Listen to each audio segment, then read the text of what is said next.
For today's video guys, this is another day of picking our tomatoes here. Oh, look at that. Oh, I'm gonna be going to harvest this kasi malapit na mag-winter. So, yung mga red na lang, kunin na yan. Okay? Kunin na yan. You know, para masave pa natin kasi pagka panay nalalamigan na yan sila, hindi na yan masarap ang kamatis. Pahinugin na lang sa loob ng bahay. Ayan. Ayan o. Ang lalaki.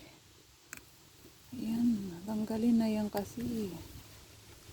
Ayan. Ayan o. Hinog na siya. Ayan o. Para masave pa natin. So, kailangan natin siyang harvesting. Winter na, ayaw ko yung ano na malapit na araw ng ano, sobrang lamig na paglalabas sa banda rito. Oh, lalaki nila. Ayan.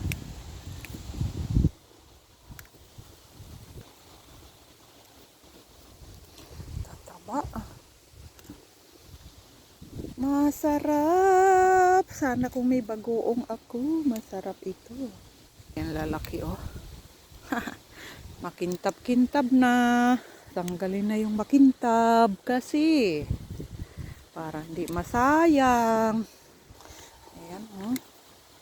Malamig na dito guys. Ang lamig-lamig. Ayan. May hangin pa. Nako. My God talaga. Ayan ha. Oh my gosh. Ang dami na mapupuno na yung balde ko. Dito, ang dami niyang bunga. Oh. Kaso, hindi na natin paabutin na mahinog siya. Dito na sa loob na lang ng bahay, pahinugin. Hindi na kaya talaga. Ayan. Ayan, pupuin na natin yan.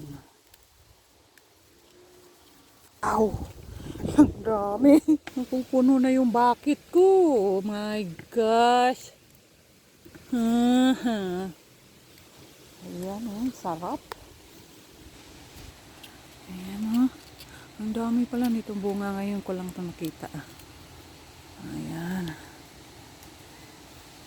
Ito, kuhanin ko na. Kasi, hindi na yan ano.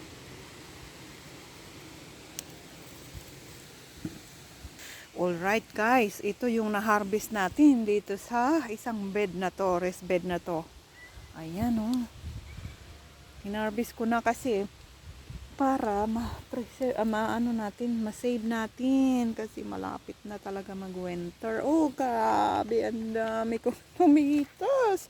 So ito, ano pa lang to yung mga malalaking tomatoes. Mayroon pa akong mga maliliit harvestin ko pa yan. So that is the update now of my harvesting tomatoes.